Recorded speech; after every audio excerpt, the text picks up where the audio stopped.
Hey everybody, I'm Private Matt, and in this video I'll be showing you guys some of my personal tips and tactics on how to effectively commandeer the tank in the Battlefield Bad Company 2 Vietnam expansion pack.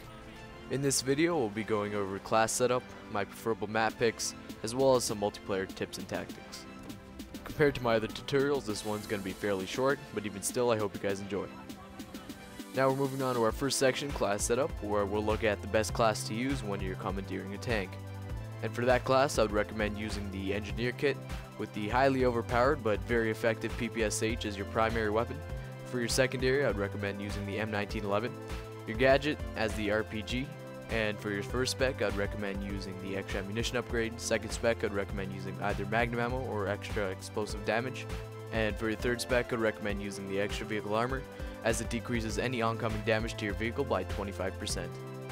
Now on to our next section, map picks, where I'll show you guys what I believe to be the most effective maps to use the tank. Now those maps would be Conquest on Phu Bai Valley, as well as Rush on Hill 137, and Rush on the map Operation Hastings.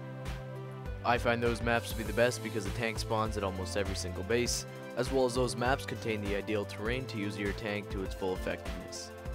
Moving on to our next section, tank comparison, where I'll give you the specifics on the different tanks.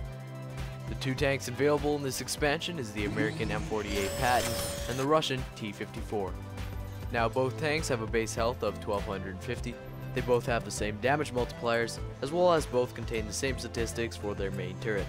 Now the only difference between the two tanks are the weapons that their gunners use. The T-34 contains a mounted MG-34, which has a maximum damage of 12.5 and shoots at a lightning fast 900 rounds per minute. Now the American M48 Patton contains a mounted HMG, which has a maximum damage of 12.5 and a maximum rate of fire of 550 rounds per minute. Overall, I'd say that the Russian T-54 is a better tank, simply based off its higher rate of fire on its mounted machine gun. And now we're going to move on to our last section, multiplayer tips and tactics. I find that the tank is most effective at the very beginning of a rush round. I find this because if you could quickly get your tank into a position where the enemy is more focused on destroying your tank than they are at defending the objective, your role as a tank is basically done. From then on, try to keep the tank alive while killing as much of the enemy team as possible. This will give your teammates time to plant the objective, as well as to set up a position around the objective so that they can defend it. My next tip would be to stay in constant communication with your gunner. That way you could both effectively spot targets and schedule times to when you could get out and repair your tank. Well, that's about it for this video, guys. If you enjoyed it, be sure to give it a like rating and subscribe to my channel if you want to see more of my latest content. I'm Private Matt, and I'll see you guys on the flip side. Enjoy.